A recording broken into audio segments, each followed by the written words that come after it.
Om Shanti. Good morning. आज हम सुनते हैं 11/11/21 के अनमोल मधुरमा वाक्य। आज सतगुरुवार वरदानी दिवस पर प्यारे बाबा हमें वरदान देते हैं। पारस बुद्धि भाव, डबल अहिंसक भाव, रहम दिल भाव। आज सतगुरुवार वरदानी दिवस पर प्यारे बाबा हमें वरदान देते हैं। पारस बुद्धि भाव, डबल आस्तिक भाव, रहम दिल भाव, सिद्धि स्वरूप भाव।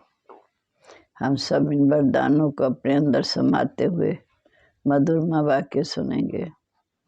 बाबा ने कहा, मीठे बच्चे, यही पढ़ाई है जो तुम्हें नर से नारायण, नारी से श्री लक्ष्मी बनाती है। इसलिए पढ़ाई पर बहुत बहुत ध्यान देना है। प्रश्न है, बाप द्वारा बच्चों को कौन सा वर्षा मिलता है जो किसी तीर्थ व जंगल में जाने से नहीं मिल सकता? बाप द्वारा तुम बच्चों को कौन सा वर्षा मिलता है जो किसी तीर्थ व जंगल में जाने से नहीं मिलता? उत्तर है,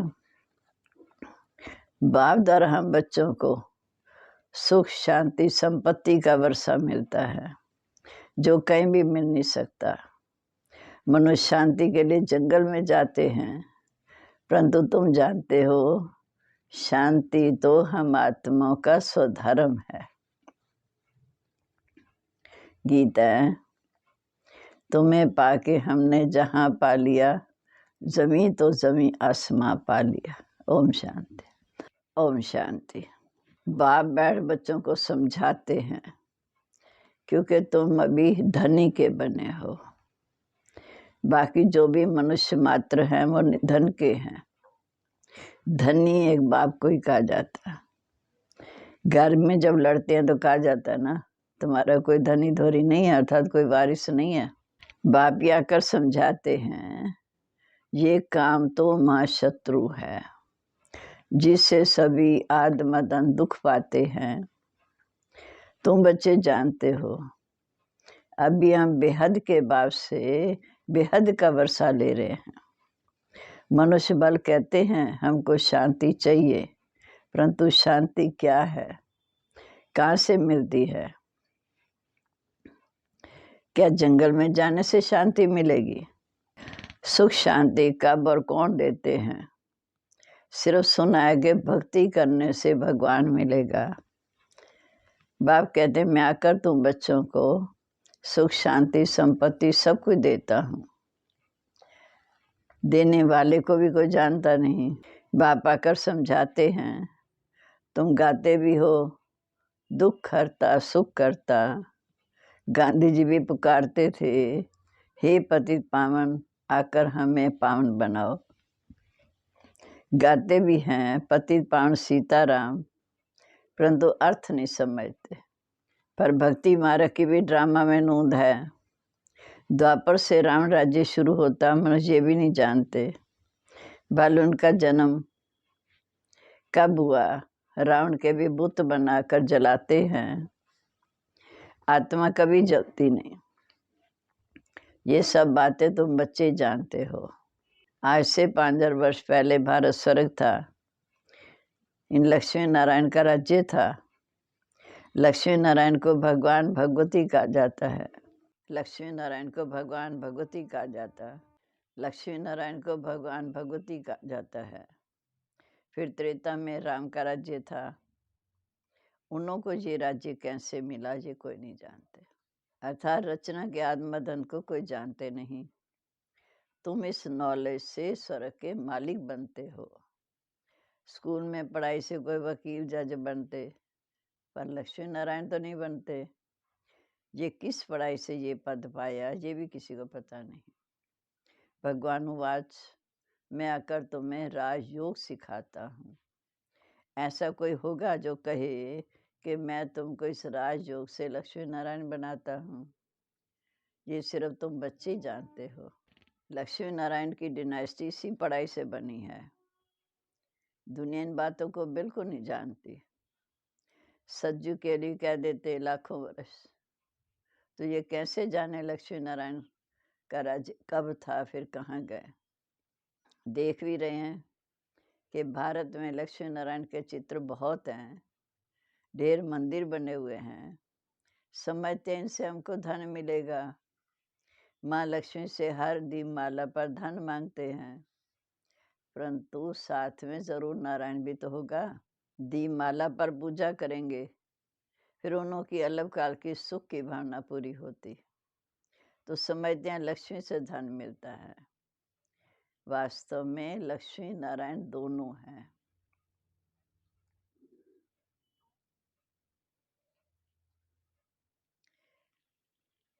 माँ लक्ष्मी अर्थात दो भुजा लक्ष्मी, दो भुजा नारायण। बाबा कहते इस समय तो सब पत्थर बुद्धि हैं, पारस बुद्धि तो सतयुग में है। जब लक्ष्मी नारायण का राज्य था तो सोने हीरों के महल थे। सिर्फ 5000 वर्ष की बात है। बाप कहते ये भक्ति मार्ग से सीढ़ी नीचे उतरते आए हैं। ड्रामा अनुसार जब नीचे उतरे, दुर्गति को पाए, तब मैं आकर नई दुनिया बनाऊं। अब तुम बच्चे नई दुनिया के मालिक बनने के लिए राजयोग सीख रहे हो। नई दुनिया का मालिक बनने के लिए राजयोग सीख रहे हो। तुम जानते हो इस महाभारत लड़ाई से पुरानी दुनिया का विनाश होगा। ये ड्रामा बना बनाया है। सतयुग में देवी देवताओं का राज्य था, उनको 5000 वर्ष हुए। 2500 वर्ष सूर्यवंशी चंद्रवंशी की राजधानी चली। द्वापर से फिर राम राज्य शुरू हुआ। हम पावन थे, पतित बनते गए। तो बाप आकर समझाते हैं राम राज्य शुरू होने से तुम पतित बनते गए। रावण के जन्म को भी 2500 वर्ष हुए और शिव बाबा के जन्म को 5000 वर्ष हुए, क्योंकि 5000 वर्ष के बाद शिव बाबा आते हैं। उनको रावण कहा जाता। वास्तव में आजकल मनुष्यों के नाम रामचंद्र, कृष्णचंद्र रख दिए। 5000 वर्ष पहले यही भारत सोने की चिड़िया थी, उनको गोल्डन एज वर्ल्ड कहा जाता है। वैकुंठ था, परंतु कहाँ था, कहाँ गए, ये जानते नहीं। आत्मा क्या है, परमात्मा क्या है, सृष्टि क्या है, कुछ भी नहीं जानते। तब कहा जाता तुच्छ बुद्धि। ऋषि मुनि भी कहते आए हम रचता और रचना के आदि मध्यांत को नहीं जानते। तब तो कहते हैं नेति नेति, तभी कहते हैं नेति नेति। बाप द्वारा जो वर्षा विश्व की रजाई मिलती है उनको भी नहीं जानते।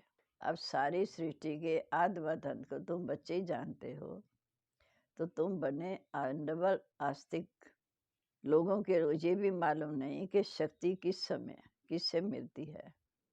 सन्यासियों के पास जाकर कहते हैं हमको शांति चाहिए। अब शांति यहाँ साकारी दुनिया में कहाँ से आई? कर्म तो करना है साकार सृष्टि में। शांति तो मिलेगी शांति धाम में। अगर घर में एक अशांत होगा तो सारे घर को शांत कर देगा। शांति मिलती है स्वीट होम में, शांति धाम में आत्मा शांत है। फिर वहाँ से हम आत्माओं को बाप भेज देते हैं पाठ बजाने के लिए सतयुग में। शांति धाम से सुख धाम जाएंगे। तुम बच्चे जानते हो ये भगवान की पाठशाला है, ये कोई सत्संग नहीं है। जहाँ भगवान वाचा बच्चों प्रति निराकार शिव बाबा शरीर में प्रवेश कर तुम बच्चों से बातचीत करते हैं। आत्मा भी शरीर में है। आत्मा को भी जब कर्म इंद्रिया मिलती तब बोलती है, सुनती है। अब आत्माओं का बाप है परमपिता परमात्मा। परमात्मा को बुलाते हैं हे पतित पावन सदगति दाता, लिबरेटर, गाइड। परंतु ये नहीं जानते कैसे लिबरेट कर गाइड बन कहाँ ले जाएंगे। अब आप आए हैं, तुम बच्चों को गाइड कर रहे हैं कि खुद तुमको शांति धाम ले जाते हैं, फिर आप सुख धाम में अपने कर्म अनुसार आएंगे। बाप सारे कलम में एक ही बार आकर सब गाइड बनते हैं। फिर नई दुनिया में बाप गाइड नहीं करेंगे, वो हम आप ही आएंगे। इस समय मनुष्य सब पतित होने के कारण ये जानते ही नहीं कि हम घर वापस कैसे जाएंगे। पतित पावन बाप आकर हमें पावन बनाकर फिर साथ ले जाते हैं। फिर बाप आकर के पावन बनने की युक्ति बताते हैं, क्योंकि सबको पति से पावन बनना ही है। पतित आत्मा तो ऊपर जा न सके। सतयुग में जब देवताओं का राज्य था तो 9 लाख नए झाड़ में होते हैं। शुरू में संख्या 9 लाख थी। पहले पहले पत्ते थोड़े होते, फिर बड़े होते। पहले एक धर्म आते हैं। सतयुग में तो एक धर्म, एक भाषा, एक धर्म, एक भाषा, एक ही सब कुछ था, एक ही राज्य था। इस समय बाबा कहते सूरत तो सबकी मनुष्य की है और सीरत बंदर जैसी। बड़े बड़े राजाएं भी लक्ष्मी नारायण के चरणों में झुकते हैं। जब ये कोई भी पतित को पावन बनाने वाला नहीं है, कोई रहमदिल थोड़ी है। जब कोई दुखी होते हैं तो बाप आकर रहम करते हैं। बाप आकर पत्थर बुद्धियों को पारस बुद्धि बनाते हैं। अब तुम बाप से पढ़ाई पढ़कर देवता बन रहे हो। ये है नर से नारायण बनने की पाठशाला। ये है नर से नारायण बनने की पाठशाला। ये राजयोग है। कहते हैं कृष्ण भगवान वाच मन मना भव। अब कृष्ण तो परमात्मा है नहीं, वह तो सतयुग का ऊंचे से ऊंचा प्रिंस है, जो ही संगम पर राजयोग सीख कर रजाई प्राप्त की। कृष्ण वाली सोल ने भी संगम पर राजयोग सीख कर रजाई प्राप्त की। उनको फिर भगवान बना दिया। वास्तव में गीता का भगवान शिव है, ना कि श्री कृष्ण। वो तो कह देते सब एक है। 63 जन्मों से समझते आए कि कृष्ण भगवान वाच द्वापर से शास्त्र बने तो जरूर पहले पहले गीता बनी होगी। ये शास्त्र सब भक्ति मार्ग के हैं।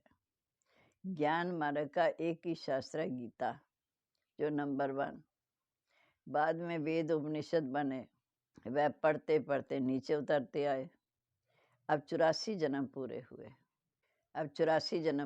अब घर चलना है। फिर पुरुषार्थ कर पहले नंबर में जाना है। अब तुम फिर सतयुगी लक्ष्मी नारायण बनने के लिए यहाँ पढ़ाई पढ़ने आए हो।